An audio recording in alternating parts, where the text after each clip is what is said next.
පුතේ මේ තාත්තගේ ඇඳුමක් ඇඳගෙන? මමත් දැන් ලොකු මිනිහෙක් නේ.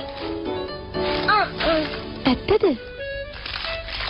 මේ තියෙන්නේ ඔන්න ආයි පෙට්‍රල් වලයි ඩීසල් වලයි ගාන ඉහළ ගිහිල්ලාලු.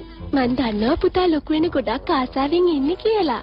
හැබැයි ඉතින් තාත්තගේ ඇඳුමක් ඇඳගත්තයි කියලා නම් ඉතින් ඉක්මනට ලොකු වෙන්නේ ඈ? එහෙනම් මොකද කරන්න ඕන?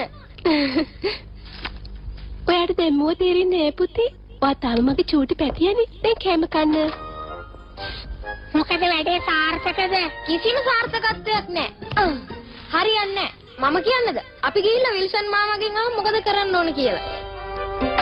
විල්සන් මාමා නම් දන්නව ඇති නේද? විල්සන් මාමා ලොකු ඉඳලා ගොඩක් කල්නේ. කොහොමද නැන්දේ? මාමා ගෙදර ඉන්නවද? දවසකින් දැක්කේ නැති නිසා බලන්න යා. එන්න ඇතුළට විපාන වෙන්නකෝ. මං ඕගොල්ලන්ට මාමගේ තරුණ කාලේ පින්තූර ටිකක් පේනවා. නැන්දේ මාමා නිකන් ඒ දවස්වල නළුවා වගේ ඉන්නේ නැති නේද? නැතුව ඉස්සර හැමදාම හැන්දෑවට මමයි ඇවිදින්න යනවා.